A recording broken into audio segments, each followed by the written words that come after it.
પાકિસ્તાનમાં છવાયો કોહલી, ચાહકોએ સ્ટેડિયમમાં લહેરાવી વિરાટની જર્સી। ભારતનો સ્ટાર ક્રિકેટર વિરાટ કોહલી સમગ્ર વિશ્વમાં લોકપ્રિય છે। તેના ચાહકો પૂરી દુનિયામાં ફેલાયેલા છે અને તેમાંથી પાકિસ્તાન પણ અપવાદ નથી।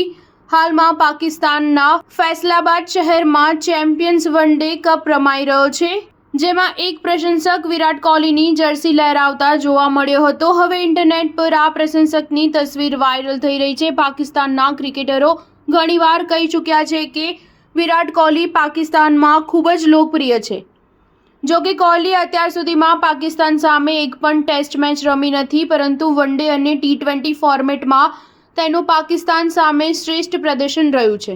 તેણે પાકિસ્તાન સામે 16 વન ડેમાં 52.15ની સરેરાશથી 678 રન બનાવ્યા છે, જેમાં તેનો સર્વશ્રેષ્ઠ સ્કોર 183 રહ્યો હતો। આ સિવાય પાકિસ્તાન સામે કોહલીએ 11 T20 મેચોમાં 492 રન બનાવ્યા હતા। પાકિસ્તાનમાં ક્રિકેટ ચાહકો આશા રાખી રહ્યા છે કે આગામી ચેમ્પિયન્સ ટ્રોફી 2025 રમવા માટે વિરાટ કોહલી ભારત આવશે, પરંતુ હજુ BCCIએ આ અંગે કોઈ નિર્ણય લીધો નથી। બોર્ડના સૂત્રો અનુસાર લગભગ ચેમ્પિયન્સ ટ્રોફી હાઇબ્રિડ મોડલમાં રમાઈ શકે છે, એટલે કે ભારત બીજા કોઈ દેશમાં ટુર્નામેન્ટની મેચ રમી શકે છે। જો કે ICC દ્વારા આ અંગે કોઈ પણ સ્પષ્ટતા કરવામાં આવી નથી। સ્ટાર ન્યૂઝ 7 હંમેશા સચ્ચાઈની સાથે।